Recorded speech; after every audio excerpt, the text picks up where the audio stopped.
नमस्कार, मैं कृष्णा देवी स्वर्गीय संसार चंद की पत्नी हूँ, जो कि मैं नैनीखट की स्थायी निवासी हूँ। राकेश भल्ला से मैंने 18-20 साल पहले एक बिस्वा ज़मीन अपने घर के पास ली है, जो कि मेरे नाम नहीं करवाई गई।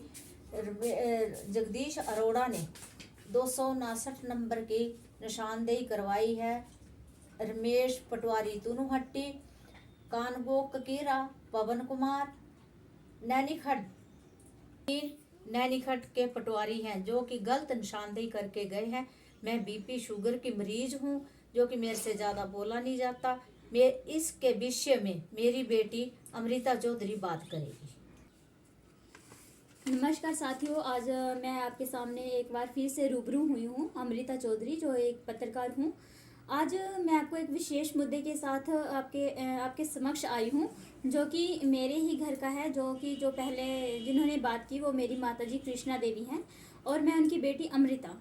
आज मैं आपको बता दूँ कि हमने लगभग 18-20 वर्ष पूर्व राकेश कुमार भल्ला से एक बिस्वा जो खेत था 267 नंबर जरई में खरीदा हुआ था, जो कि मेरी नानी जी श्रीमती लाजो के देवी के द्वारा। लेकिन कभी उन्होंने कोई निशानदेही नहीं करवाई, और जब हम बोलते थे नाम करवाने के लिए तो उनके पास टाइम नहीं होता। हालांकि वो भी हमें बोलते थे, लेकिन उस वक्त हमारे पास टाइम नहीं होता था। उसके बाद कई बार मम्मी ने बोला तो फिर वही बात था कि टाइम नहीं है, उनके पास नहीं, हमारे पास नहीं, ऐसे ही सिलसिला चलता रहा। और मैं आपको बता देती हूँ कि अब हाल ही में पिछले हफ्ते 22 तारीख को एक निशानदेही हुई, जो कि जगदीश अरोड़ा जी ने करवाई थी। तो उसमें क्या हुआ, एक षड्यंत्र जो बोल सकते हैं हम, षड्यंत्र रचा गया हमारे परिवार के खिलाफ 267 नंबर के लिए, जिसमें जगदीश अरोड़ा की फैमिली इन्वॉल्व थी। आपको मैं बता दूं, कानगो जो हैं पवन कुमार, नैनीखट के जो हैं नवीन थापा, तुनुहट्टी के जो पटवारी हैं वो रमेश कुमार जी, इनके द्वारा इन्होंने क्या किया, 269 की निशानदेही जगदीश अरोड़ा द्वारा करवाई गई थी। जो 267 नंबर जो कृष्णा देवी का खरीदा हुआ खेत जो था राकेश कुमार भल्ला के द्वारा, वो भी हीनक षड्यंत्र के द्वारा जगदीश अरोड़ा के खेत में दर्शाया गया। पहले तो हम आपको बता दें कि हमें तो एज ए पड़ोसी इन्होंने इन्वॉल्व किया था, लेकिन हमारा वहाँ पे जाना मतलब कोई नहीं बनता था।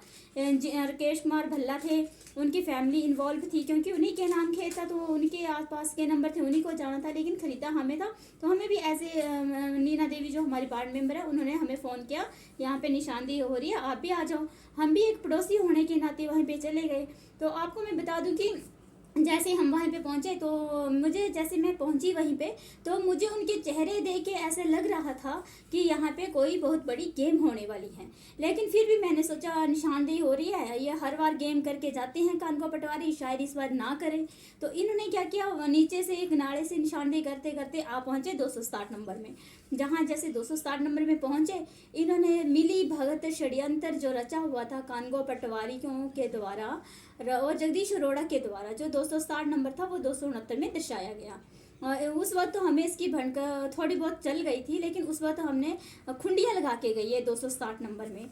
फिर नेक्स्ट दिन मैंने उसकी खतौनी निकाली 267 नंबर की, तो वाकई देखा गया कि कानगो पटवारी को किसने हक दिया है कि 267 को भी, राकेश कुमार भल्ले की ज़मीन को भी जगदीश अरोड़ा को दिया जाए। मैं सरकार और प्रशासन से हाथ जोड़ के विनती करती हूँ कि ये जो कानगो पटवारियों का, ये आज कोई नया सिलसिला नहीं है कि इन्होंने गलत कार्रवाई की है, गलत निशानदेही की है तो इनको कोई पूछने वाला नहीं है। इनको इतनी सैलरी मिलती है, तो क्या 5-10 हज़ार में ये कैसे बिक सकते हैं ये लोग? क्या इनके घर में आटा खत्म है? मैं सरकार से ये पूछना चाहती हूँ, कानगो पटवारी क्यों रखे हैं? और जब इनको गरीब बंदों के साथ इतनी बड़ी गेम कर जाते हैं, ये आज नया कोई मामला नहीं है, कोई मुद्दा नहीं है, ये और लोगों के साथ भी किया है। पहले भी हमारी कई बार निशानदेही हो, उसमें भी इन्होंने कई बार हमारी निकाली गई, दूसरी बार आते हैं तो दूसरे की निकाल जाते हैं, और पड़ोसियों को आपस में लड़ाने का काम रखा हुआ है।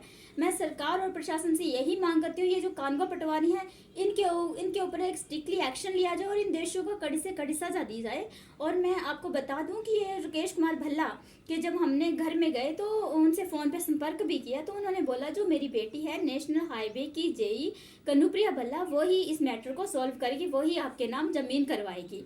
मैं और मेरी माताजी उनके घर में गए, तो उनके घर में प्रेमलता जो उनकी माताजी हैं कनुप्रिया भल्ला की, और उनकी बेटी हमें मिले वहीं पे।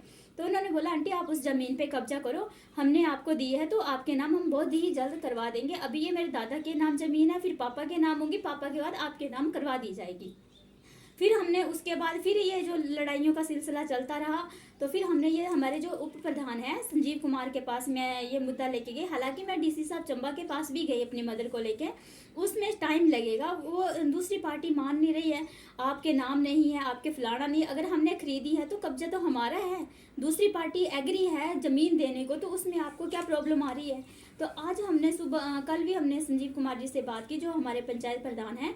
उन्होंने कनुप्रिया भल्ला और उनकी माताजी, मुझे और मेरी माताजी को समक्ष बैठा के पंचायत घर में, हालांकि वहीं पे वीडियो CCTV भी लगी है, पूरा स्टाफ था वहीं पे, उन्होंने बोला आंटी आप उसमें ज़मीन में कब्जा करें और हम बहुत ही जल्द आपके नाम भी करवा देंगे वो ज़मीन। तो वहीं पे ये मैटर सॉल्व नहीं होता, वहीं पे ये मैटर हम दोनों पक्षों में तो सॉल्व हो गया। लेकिन जो जगदीश अरोड़ा थी, हमने वहीं जहाँ पे 260 था वहीं पे हमने लकड़ी वगैरह रख दी, तो वो दूसरी पार्टी प्रधान को लेके आ गई। तो वो बोलने लगी कि आपने यहाँ पे लकड़ी क्यों रखी है, क्या हुआ क्या नहीं हुआ। तो अभी बोल रहा है कि मैंने यहाँ पे रेल का डब्बा नहीं बनाना है।